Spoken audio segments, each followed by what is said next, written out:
Hello there and welcome back to the Blue Skies. This is part 2 of our mini-series on Op Cactus, the swift and effective surgical strike in 1988 where the three arms of the Indian Armed Forces, the Army, the Navy and the Air Force combined to rescue the government of President Gayoom from a coup attempt in the Maldives. In part 1 we had heard Brigadier Malik, later General Malik, speak about the planning that took place in Delhi. When we left off, he just boarded a Dornier aircraft to fly down to Agra to brief the Air Force and Army team that was there. The Army para-commandos, 6 para, had been put on alert and they had gathered their arms and ammunition and had begun to land up on the tarmac of the airfield in Agra. And 3 IL-76 aircraft of 44 Squadron had been prepared. Their crews had been briefed and they were awaiting further orders. Meanwhile, down south, INS Betwa had been put on alert that it would be called upon to sail anytime soon at the naval base in Cochin. So let's pick up the threads and continue on with the story with Brigadier Malik, Colonel Joshi, Group Captain Bevor, and Captain Gokhale. Just 2, clear takeoff, left hand.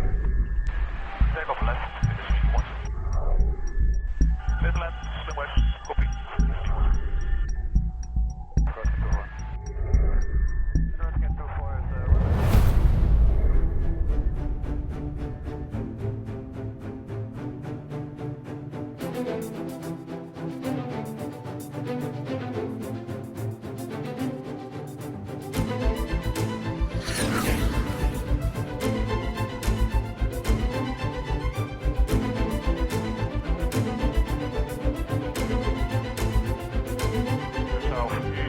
Hello and welcome to the Blue Skies Podcast. I'm PR Ganapathy, your host. Just 70, roger, report time southeast, connection, for the midway, and view still like this.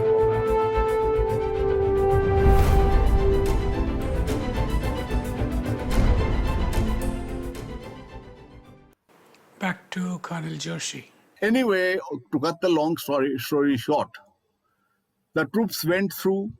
The first company was there by about 12:30. I was there by about 12:45, 1 o'clock. I don't remember the exact time, but 1 o'clock I was definitely there. And the second company of mine, remember the one that I had withdrawn from the ordnance depot? Ordnance depot, right. They were already reaching there. The first lot had arrived. Second lot was coming up. They were there by about in another let's say by about 1:20 the second company was also there. It is at that point of time I got a message that I had been given a third company under command from the neighboring battalion, which is 3 para. Oh, right. That it might even be a battalion task. Then I was also told... Sorry, sir. So if I can just ask you for the audience who are not familiar with the size of a company and the size of a battalion, can you just tell us how many troops would that contain? Okay.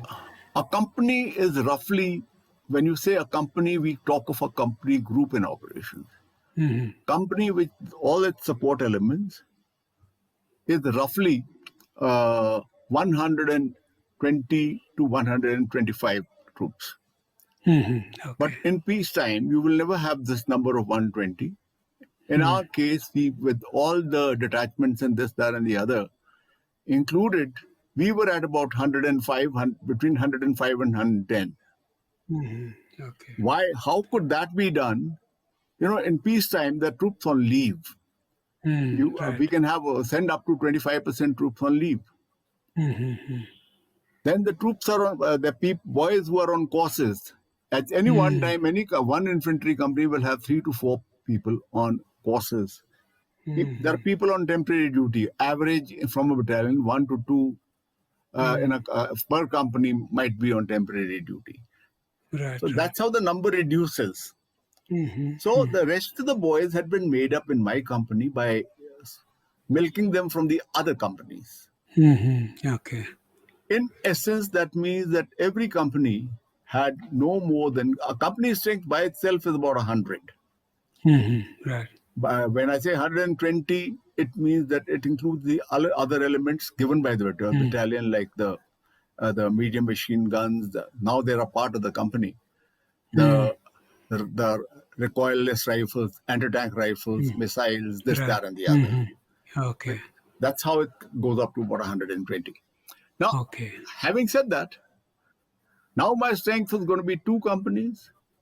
And I was told that I was given a third company under command. Now I was told that I have 3 aircraft. And so, since you, the Para Brigade and the IL-76 and the AN-32 fleet probably work closely together, I presume you had a standard loading, you knew how many would go in and how they would be seated and all that. Yeah, I would say that it is one reason for our success was having worked closely together. Right. Rupi Bevour had taken us on a couple of exercises earlier. And we knew what we do under various circumstances. What am I supposed to do for him? And he knew what he was supposed to do for me. Right. So, to that extent, our mutual coordination was not very difficult. By now, when you put everything together, infantry alone, para-infantry alone, I had something like 350 troops. Right. And add to that, now I was also given a battery of the 17 Parafield, but I couldn't have carried the whole battery. I would have needed one specific aircraft. So there was the third aircraft. 17 Parafield, what do they have? What sort of weapons and how do they support your battalion?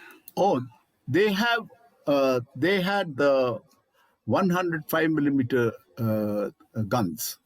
Oh, okay. That was my artillery element. So since we couldn't take the whole battery, we took one troop. A troop is 3 guns. 3 guns, okay. A battery has 6 guns. I was given the following additional elements. That is a platoon of engineers, which is about 40 men in operations, but a full strength. But they had about 29 to between 29 and 33 boys. And then I was also given my usual signal detachment that goes with me, a brigade from the Brigade Signal Company, which is about 8 boys. Then I also, in addition, I had the one ambulance, doctor, and this full-fledged medical detachment. So that made up the, shall we say, that filled up the third aircraft. Right. Okay. That was the plan. The parachutes had already come. But what I ordered in the meantime was a little rehearsal. We didn't have a clue of what the airport at Hulule looked like. Hulule is the... Right. You must have flown there. I've seen the maps, yes. Okay. It's 0918 is the... sorry, not 1836 is the alignment. It's a single runway. It looks like the takeoff platform or landing platform of a carrier. Carrier, right? Very narrow. Yeah, very narrow. And just 50. The runway would be about say 100 feet at the most. And there was up north and really fully down south. There's nothing else. On the sides, there are no berms, except for where the parking area is. Right. It's just the runway and nothing else, no real estate. Yeah. The apron itself, I think, was a very small apron, is what I remember. That's right. Now, of course, it's much bigger. It's more like a regular runway. But Now, there is a lot of difference between the runway in Agra, where we carried out the rehearsal, runways rather, and this place. But all the same, in relation to the tasks that I had given my battalion, the rehearsal was useful so that the troops were earmarked for specific tasks. And then the other thing is the men, that mental alertness comes in the men. That was the second big advantage. It's a psychological advantage. Right. So these are the two things that we had done. And then I ordered fit shoot. Fit shoot is you check your parachutes, you fit them to your size, keep your parachute with you, and you can't wear a parachute through 4 hours of 3 hours, 3.5 hours of flight, and you put them next to you, and about 45 minutes before you go to action stations, you start fitting the chutes. Right. Which means that we would have done that somewhere over Bangalore. Now, this is the time that we got information that the airport is said to be possibly in safe hands, so we might airland. In Agra, now I had ordered the fit shoot, and I was told that there are only 2 aircraft available. So that was a bit of a confusion. Now, what do we do? But seeing the number of men that I had, so we decided that we will, and the equipment that I had, we just squeeze in everything. The aircraft has the lift capability in terms of weight, but in terms of volume, there is a little bit of a problem. So what we decided was we fitted the third company that I had been given, along with the ambulance, the 3 guns, and the other detachments into the second aircraft. Okay. And my tentage and a little bit of extra rations that we had carried for 4 days of stay in Trivandrum, they were put into the first aircraft, which can be a big obstruction. Something that I would never like to do, but here we were under the circumstances because we were cursing Rupi Baboor and his people at that time. Right. So, but in the end, I conclude that it was a good decision of his. He took a look at the load. He sort of asked somebody how many people are there. We hadn't spoken so far. And how many people are there? He said, sir, 3 companies. He said, okay, no problem. But we didn't know what to do. And that person in the Air Force didn't come around and tell us that there's no third aircraft available. Immediately, he didn't tell us. Right.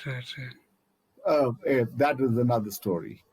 That having been said, we sort of honed up. Now we were waiting, and we were told that there's a team that's going to come from Delhi. To brief you. And they will brief us finally. So while we're waiting for the team from Delhi to land, let's go back to Group Captain Bevur, who's going to talk to us about a little quirk in parajumping from an IL-76 and some of the lack of communication between the various entities involved.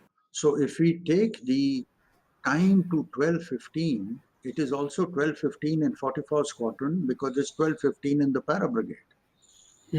Right. So it is now told that no change in plans. You have to plan to drop one company by parachute to capture the runway, and then the other company and the rest of the troops will land on that runway and build up the force. Right. So they had to now get their parachutes going. But it was a very strange situation, which now 33 years later, anybody in India or abroad should know, and there's no harm because it's been rectified. On that particular day, 3rd November 88, in India at Agra, there were only 70 serviceable D5 parachutes at Agra. My goodness. Now you can jump out of an IL-76 with only a D5 parachute. Wow. That's the parachute designed for IL-76 paradrop. So Joshi, there was one little bungy cord which is known as the last tie. That was in short supply. And there's a lot of agitation that DRDO units should be made privatized. They're not doing their job, etc. And those guys all go into protest. But ADRDE is located, Aerial Delivery Research Development Establishment is in Agra only because they've got to keep the para brigade fully air mobile at all times. That's why it is called in Agra. Or it could have been anywhere in South India, like where most DRDO establishments are. But look at the amazing situation that there were only 70 serviceable D5 parachutes in this country. So they re-kitted, 70 troopers chosen because with D5 parachute, nothing can project above the shoulder or below the hip. It interferes with the parachute opening. And they were given carbines, as Joshi says, the worst weapon for the task envisaged. So this is what was happening between 12:15 and about 1:30 in the para brigade. And he got them going. So if I could just ask you a question, this exercise of dropping some troops, them securing the field, then landing and offloading other troops, was this something that you and the para brigade had practiced as a matter of routine? Because one would think this would be the standard way of occupying an airfield and then dropping off troops in during an actual operation. So was this something that you all had practiced? See, para-dropping from the IL-76 was a very regular feature in Agra. Right. All paratroopers need to be fully qualified to jump from all transport aircraft. So they jump from an AN-32, they used to jump from packets and Dakotas, they jump from a Caribou, and they learn to jump from an AN-12. But all these aeroplanes, AN-12, Packet, Dakota, Caribou, all use the same standard PTRM parachute. Right.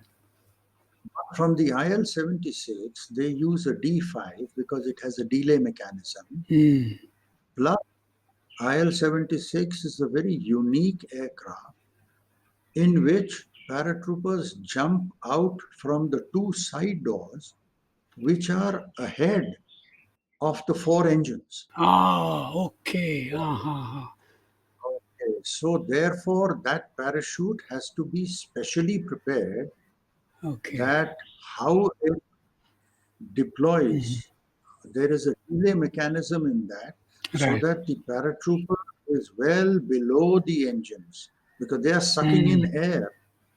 So there can be no question of a paratrooper being pulled towards those engines. So that's why the D5 for the IL-76. Right. And why couldn't the rear ramp be used of the IL-76? Oh, it was used. Oh, yes, it is also used. From an IL-76, you have 4 streams of paratroopers. Okay. Two from right. the floors and 2 streams from the rear. Okay. Which is why you can drop 126 paratroopers from an IL-76 in just 21 seconds. Wow. Okay.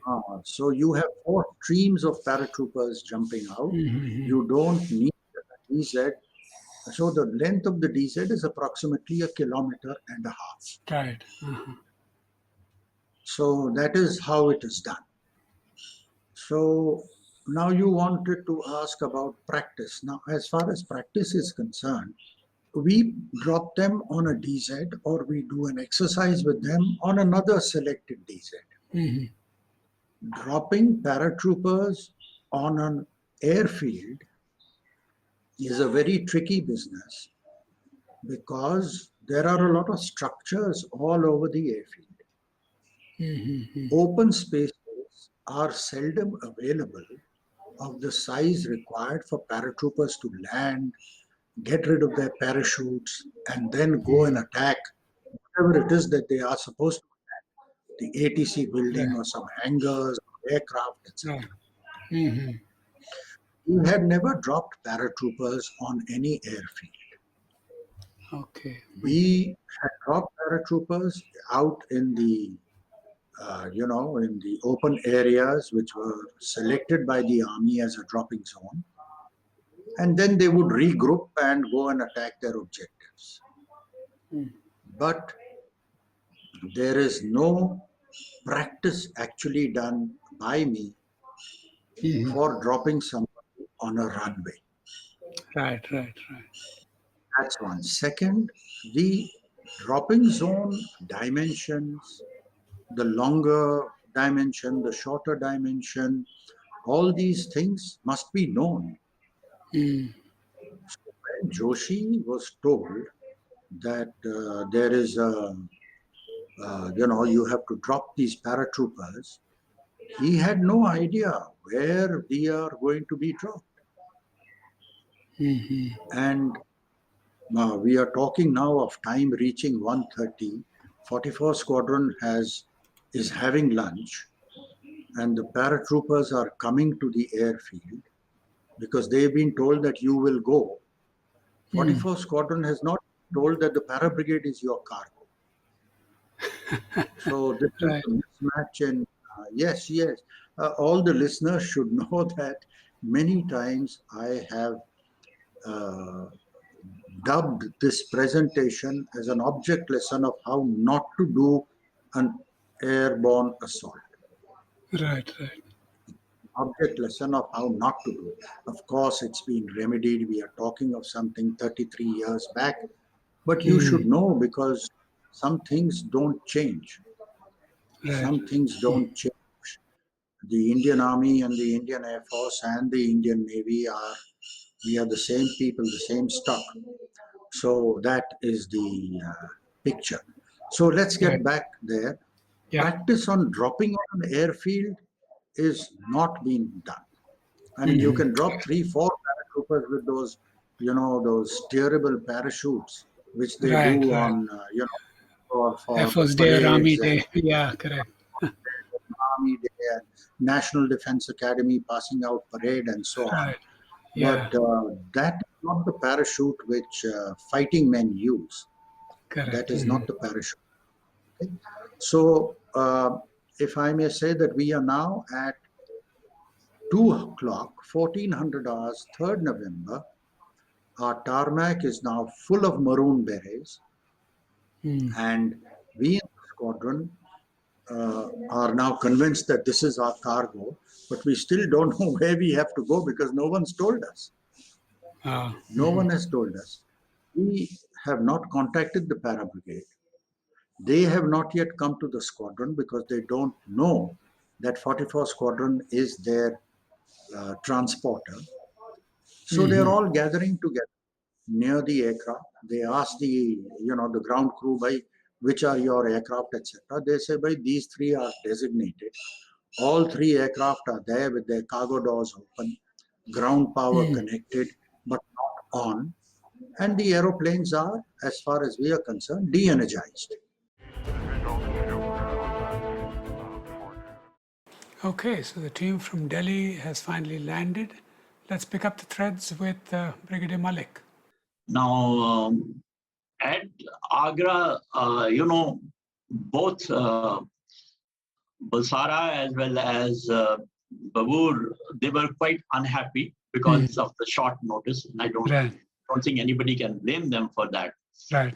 They were getting all sorts of in bits and pieces these messages to get ready, get mobilized, and particularly the para brigade was in a bad shape because they had troops scattered all over the place. And now, in order to get them back and get them to collect their weapons, ammunition, they were going for a combat situation now. Right. So they were, moving all over the place, and there's a lot of hustle and bustle in the whole of cantonment, and even at the airfield. So at the airfield, we briefed both Bulsara and Bavur. And here I must mention that our High Commissioner in Maldives, he happened to be on leave in Delhi. Right, sir. Yes, sir. So he had also, Arun Banerjee, he had also attended the meeting in the morning. And he was also a very handy man at that time. Right. He must have had contacts on the ground and things like that. But he couldn't ring up anybody. Oh. There was because no other telephones were functioning from the other end. Okay. But he had the background information, some information which he was able to. And then we had, before leaving Delhi, we had asked him, can he come with us to Agra? Which he agreed. So we had flown to Agra with Arun Banerjee. Right. So he was handy, again, very useful in giving information to both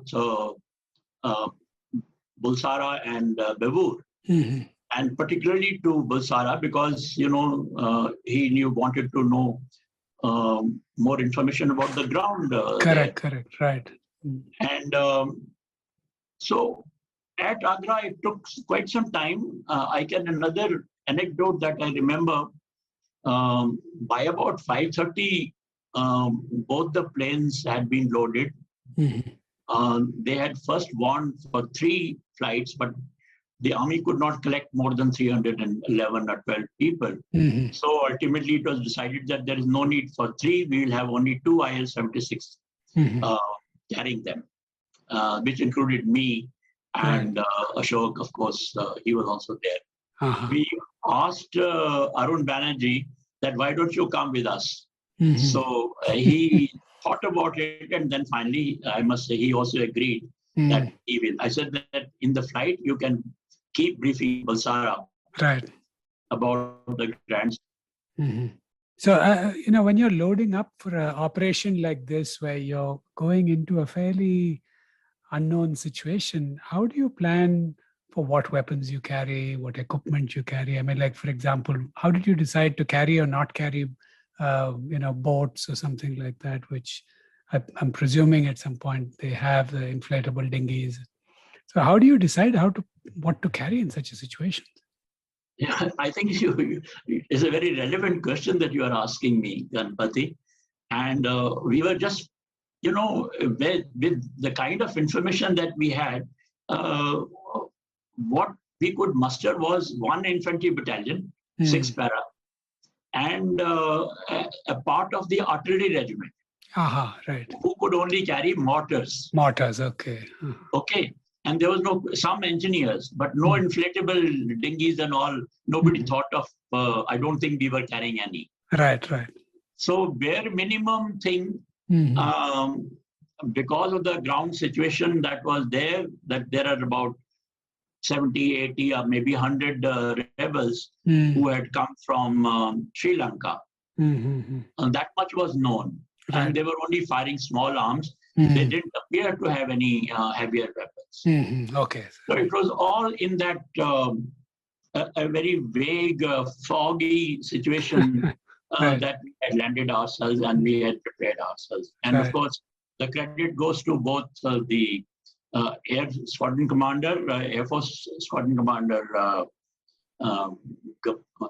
Bavur and Bulsara. Right.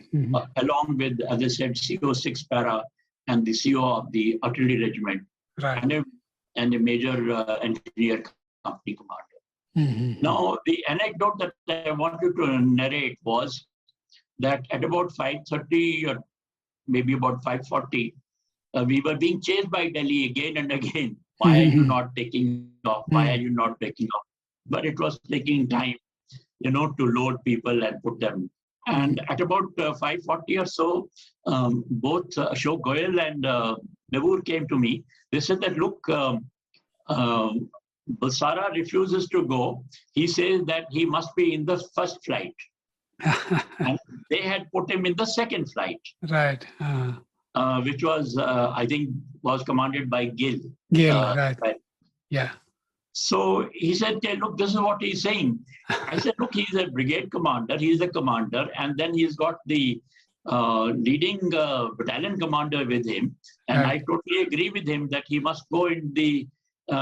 so instead of changing our loads, one to the other, the Air Force decided to change the cockpit flight allocation. So they changed their flights, and then of course Bavur took the leading aircraft. Yeah. And they were. I went into the second flight along with the artillery chap and I think engineer fellow, which was flown by Gill. Gill. Okay. And so we took off at about 5:45. Right. One more bit I must mention, that before we left Delhi, we were told by both vice chiefs that if there are any further instructions, that there is any further information, we will let you know when you fly over Trivandrum. Right.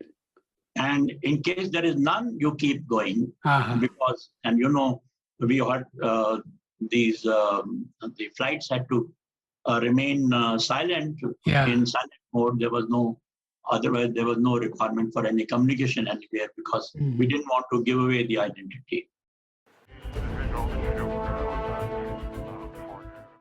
Group Captain Bavur on the briefing. Around 3:30 now, a Dornier comes from Delhi with senior officers from Army and Air Headquarters. And they then come to the squadron, to our briefing room, at which time I meet Brigadier Balsara, Colonel Joshi, and a few other officers.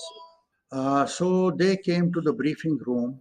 And these were gentlemen that you knew very well professionally. I presume you were regularly exercising with them and things like that, right? Yes, Brigadier Balsara, Colonel Joshi, the CO of the other battalion, etc. They had not yet come. But these were the people, because 6 Para with Colonel Joshi as the CO was the spearhead designated by the... Right. So they came, and in the briefing room, all the aircrew were there, and these 4 or 5 gentlemen had come.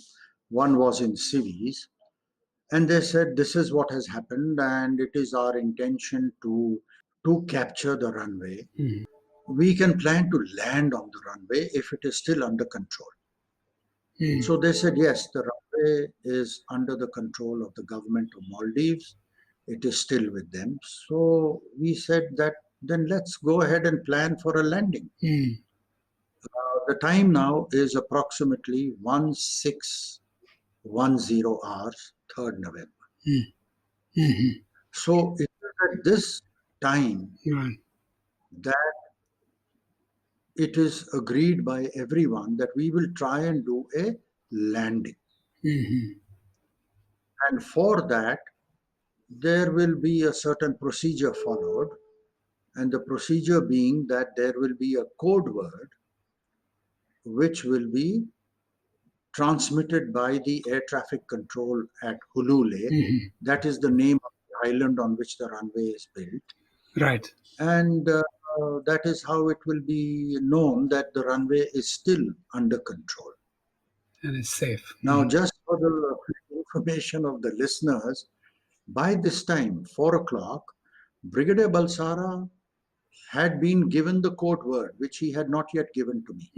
Okay. He had been given the code word. I think he planned to give it to me on board the aircraft later on, since it was a very confidential, secret code word. So we decided that we are going to do a landing. Fair enough.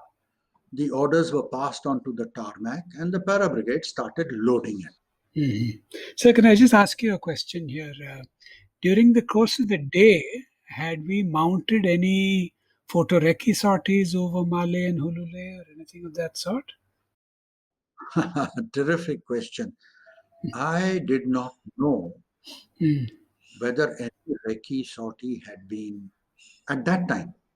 Mind you, from 7:30 to where we are now at 1600 hours, I had no idea whether any recce sortie had been mounted. Right. And it was not my business to tell anybody that what should be done. The fact is that they had activated the Canberra squadron in Agra to go and do a photo recce and bring back photographs of the runway and the island of Malé and so on and so forth.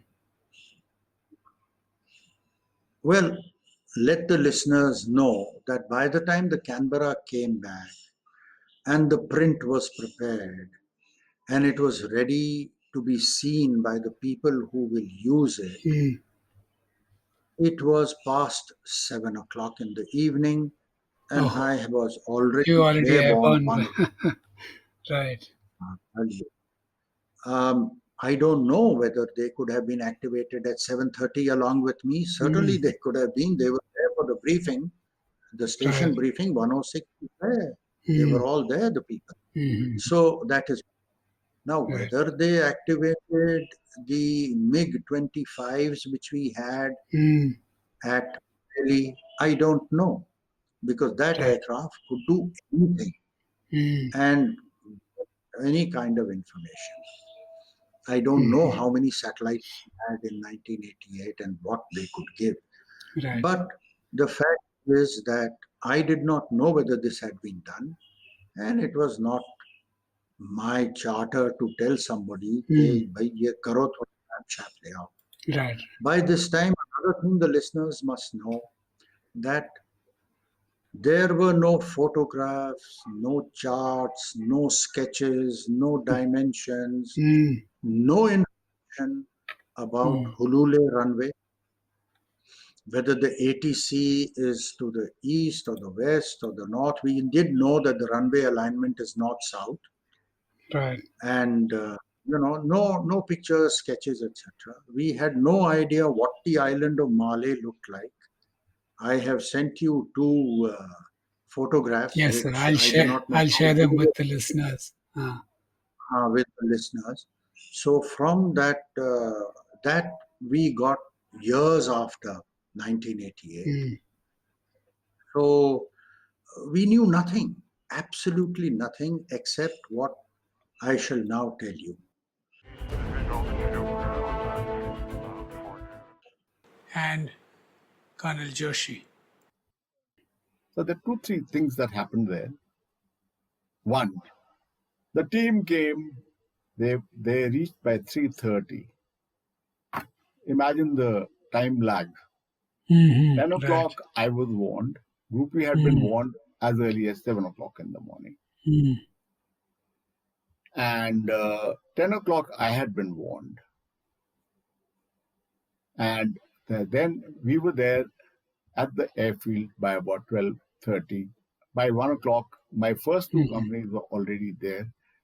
And by about 1:32, they had carried out one full-fledged rehearsal on the Agra airfield. Okay. And another 10 minutes thereafter, they had done the fit shoot. But when you come to fit shoot, I was told that there were only 70 D5 parachute that we use for jump from our IL-76 available. I hope, bloody hell, what the hell? That sort of a thing. Right. No, so I decided, immediate decision was that my lead company and I will jump first. And I with my couple of boys, my radio operator and things like that. Right. And then the rest can follow, etc., etc. All the necessary allied adjustments, which also meant that I had to. Now, in an IL-76, when you wear the D5 parachute, No weapon should project above your shoulder or be below the knee. Okay. Our 7.62 rifle is much, much longer than that.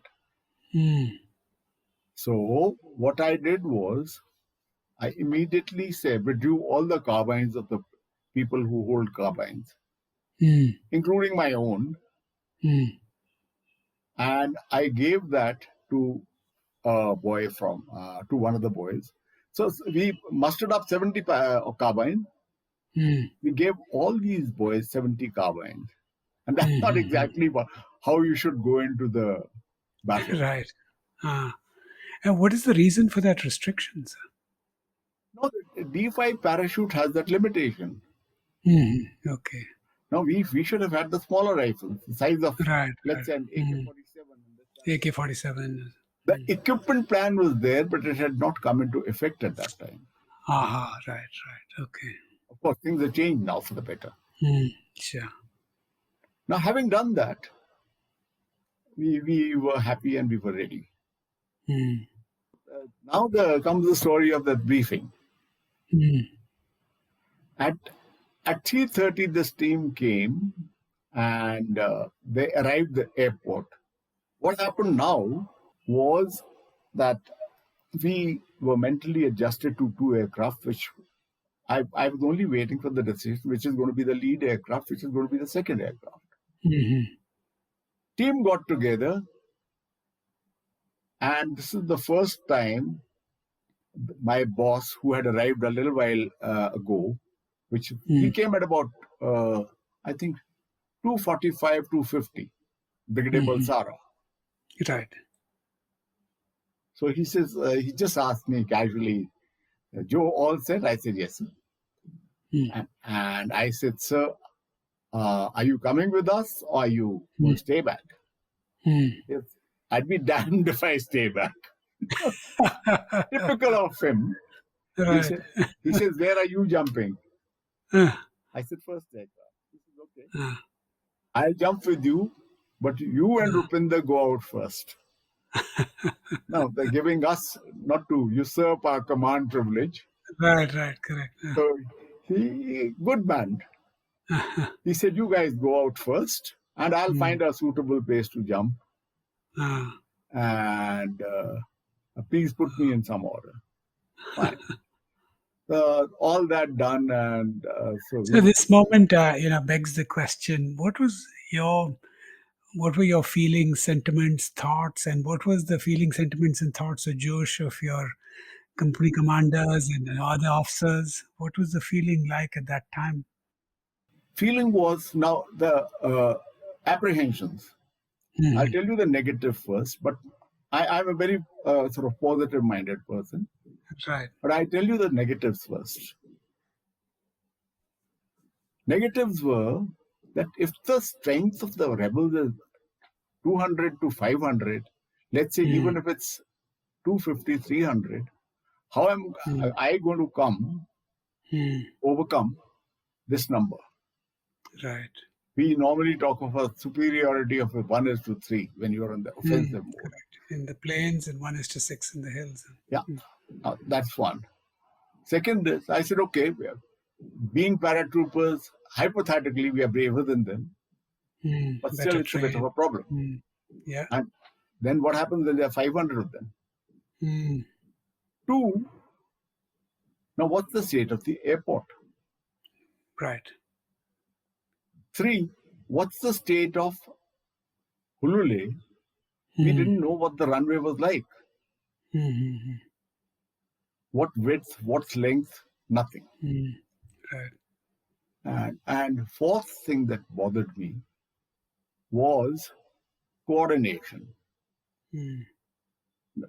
If the strength builds up further, what do I do?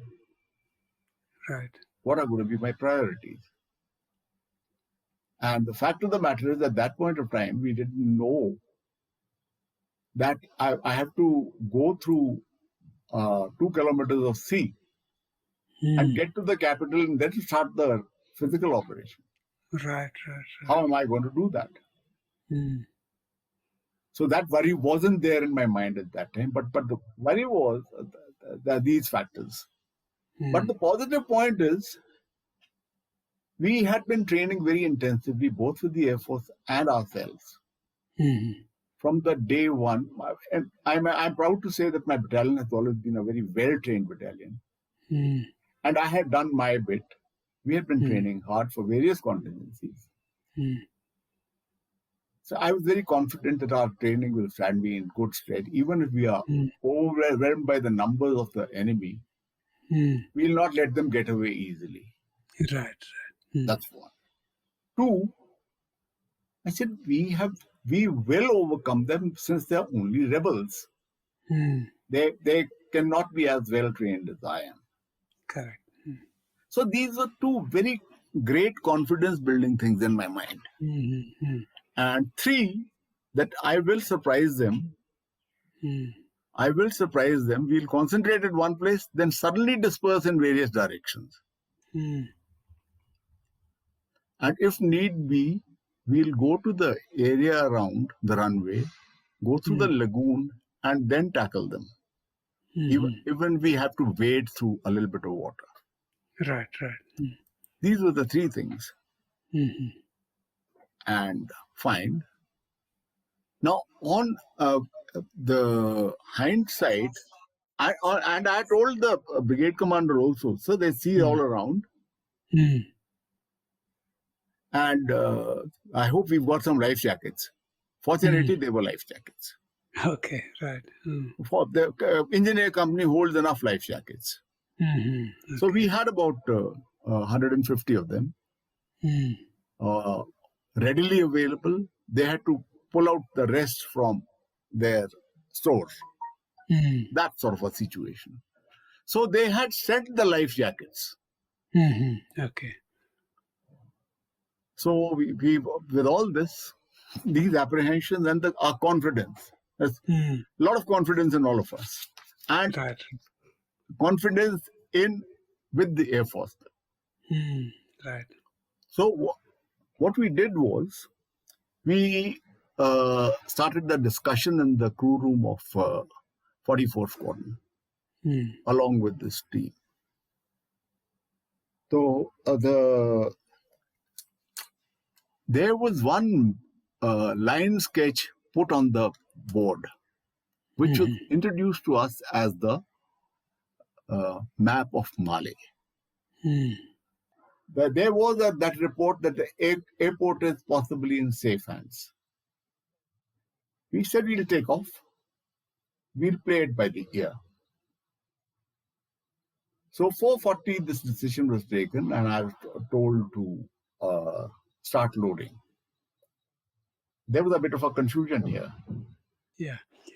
Can I pause you, sir? Because, in terms of the overall approach, there's a question that's been toying in my mind was a shipborne assault an option? Was helicopters an option out of Trivandrum or something like that? Were any of those two options? Now, how do we reach you see, we don't have shipborne assault troops capability of so much.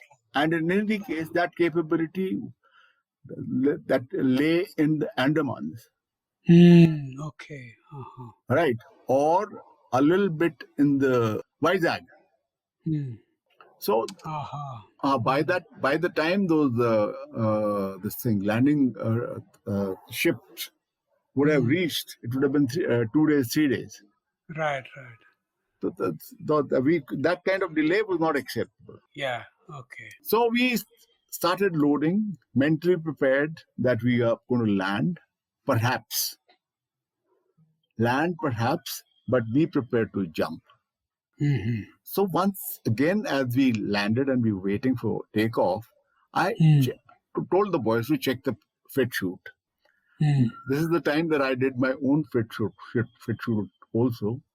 And Bull was wanting to do that also. I said, sir, please relax. We'll start with you.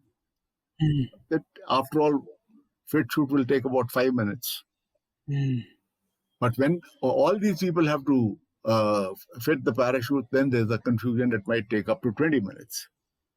So in your case, we do it later. So that that decision was taken.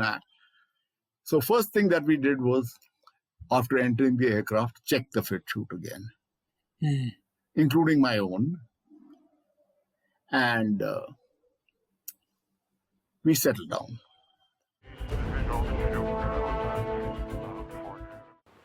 In the meantime, let's not forget what's happening with the INS Betwa down south in Cochin. I left harbor at 1630 Okay. because it's like this. Probably CNC was waiting for the situation to develop to get something more concrete. And there's another very interesting part of the naval operations. Once we put to sea, our communications, at least those days, were entirely dependent upon wireless telegraphy, and these are all classified information. It requires lots of decoding, encoding. It's a very laborious process. So normally, the command, the CNC, and the ship will like to do all the exchange of information as much as possible while in harbor. And therefore, they probably waited for the situation to develop and then told me to go at 1630, so I could get as much latest information as I could. That is the normal logic. Understood. And what were your orders at that time? That when you set sail? Yeah. Now I recollect: proceed to sea and proceed in generally so-and-so direction. Information instructions will follow. Okay. Because again, it's not very sure exactly how it's going to turn out. Right. I understand one thing. It was when I look back in the hindsight, the operations took place on the night of 3rd and 4th. Right. So situation was evolving. So I was just going towards that area, not knowing exactly what I'm required to do. Let's go back to Group Captain Bevur. So after the briefing was over, and the crew went off, and the pilots and navigators went off, and they started collecting, and the whole flying program as made by the flight commander with everyone's name for aircraft 1, 2, 3, 4, 5 had been made. So now the captain of the aircraft got his crew together to conduct their briefing. So number 1 and 2 aircraft were designated. The flight commanders had decided that I would fly the first aircraft.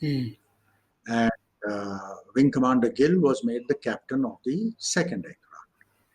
And we had our navigators. My navigator was then Wing Commander M.K. Singh, now Group Captain, retired, settled in Delhi. And the second pilot was Devnath, Group Captain Devnath. I think he settled in Nagpur or someplace. And so that is how we went. Then the High Commissioner had approached me and said that the line diagram doesn't belong to the airfield at Hulule. It is a line diagram of a runway at a place called Gan, which is the southernmost island of Maldives, 400 kilometers to the south. Wow. That line diagram was completely wrong, but such things happen. I never tried to find out who made the line diagram, where did he get the information. The fact that it was of no use to us, we just took it off the board and threw it away.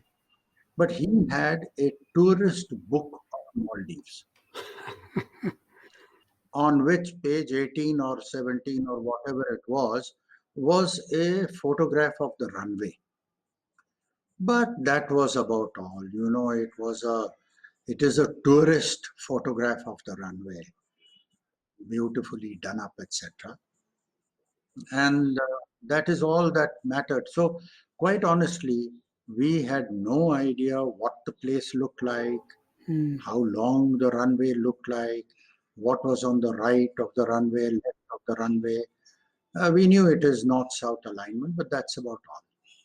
But then that's all that was there. Then as time progressed, loading started.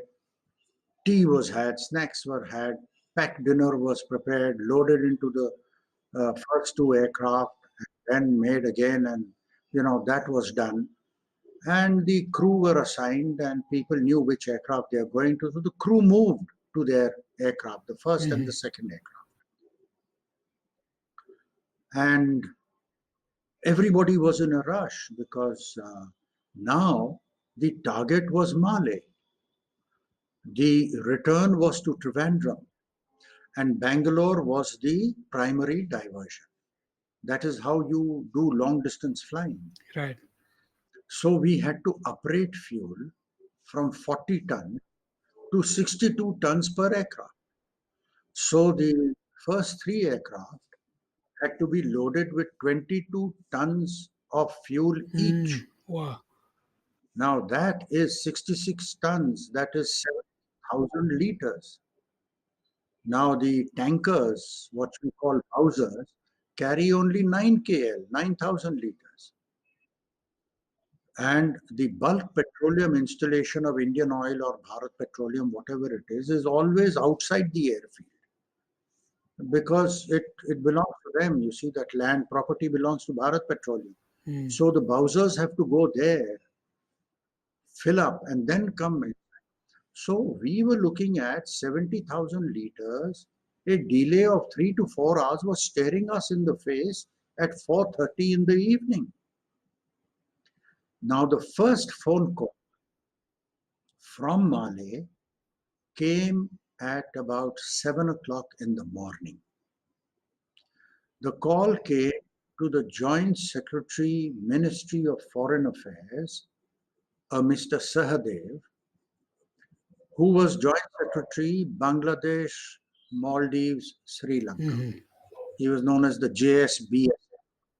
And it is he who got the first call from the Indian High Commission to say that this is what has happened. And it is he who activated the correct people in Army, Air and Naval Headquarters. And that is how 44 Squadron Para Brigade and INS Betwa in Cochin got activated. Okay, so the first phone call came at 7 o'clock. It was now 16:30 hours. Right. You know how many hours had elapsed? So very soon 12 hours would elapse. We were just 3 hours short. 9 hours had already happened. And we were looking at a delay of another 3 to 4 hours. But that is when our Chief Engineering Officer, then Group Captain, now Air Marshal retired, Guru Rani came onto the scene. And he asked me, he says, Anant, how much fuel? I said, sir, not 1 kg less than 62 tons. Wow. He said, okay. I don't know what Groupie Guru Rani did. And it is really to his credit and his men and the drivers and all those guys who do this job, that by 17:45 hours, which is nearly about 1.5 hours or 1 hour 15 minutes from the time he was told, he had 3 aircraft refueled at 62 tons. My goodness. Wow. And it is a remarkable, miraculous job that Guru Rani did.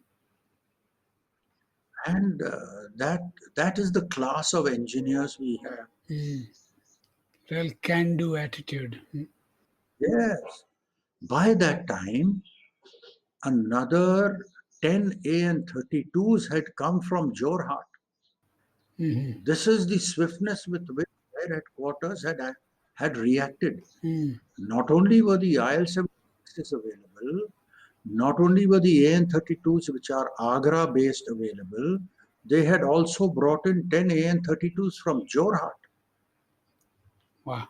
So this was the air power which Air Headquarters had assembled by 1700 hours in Agra for Op Cactus. Wow. And I would ask all the non-military listeners to understand that we did it in 88 and we've been able to do it throughout. And even now, COVID, yes. what the Air Force is doing. They have flown one unit itself, 44 Squadron with IL-76s, have flown 550 hours in 28 days. Wow. Which at an average speed of approximately 475 kilometers per hour, otherwise they cruise at 600-700 kilometers, they have flown practically 250,000 kilometers, which is about 75 times across India. That is the distance this unit has flown in the last month. Right.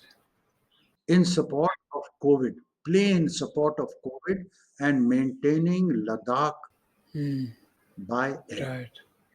Nothing else. Okay. So this is what we did. And by 1745, 3 aircraft were ready. But what the Brera Brigade wanted to load fitted in aircraft number 1 and 2. So we were ready now. So we all moved to the aircraft. I moved to an aircraft tail number 2878 and Gil moved to the aircraft Kilo K2999. Now, what we had decided to do during I had a big briefing with the flight commanders and all the crew of the 5 aircraft, that we will file a clearance from Agra to Trivandrum, not Agra to Male. Because if you file a clearance to go abroad, you have to do customs and immigration. You can't just go. So, Right. Agra to Trivandrum. And in my case, we filed a clearance of just 1 aircraft that I was from Agra to Trivandrum. Right. Gil's aircraft, as far as Indian air traffic control was concerned, was not airborne. And we decided that he will maintain a distance of 1 to 1.5 kilometers behind me. Now it was night, but first let's get airborne, and then I will tell you how Gil maintained his distance between us. So the 2 aircraft taxied out, and we lined up on the runway. It was still light at 6 o'clock. So we got airborne within about a minute of each other and headed towards the airway which we had to fly, heading for Trivandrum as far as they were concerned. Visual to before visualize. Just need 70, like your report back to southeast, connection for the midway, and field selected. Well, folks, that's all we have time for this week. Join us again next week. In the meantime, sign up for updates at blueskiespodcast.com. There you'll find links to follow us on Twitter, Facebook, and Instagram. You can also write to us with your comments, questions, suggestions, and feedback from the website or to blueskies@prganapati.com. Subscribe to the podcast on any podcasting platform such as Stitcher, Google Podcasts, Spotify, Apple Podcasts, and even on YouTube. If you like what you heard, share it with your friends, give us a rating in your favorite podcasting app, and write us a review. It will help other people find us. I want to give my thanks to Saurav Chordia for our logo and Prithvik for the music. I want to reiterate that all the views expressed here are personal, and this podcast has not been approved by or reviewed by the Air Force, Ministry of Defense, or any branch of the government. In the meantime, stay safe and Jai Hind.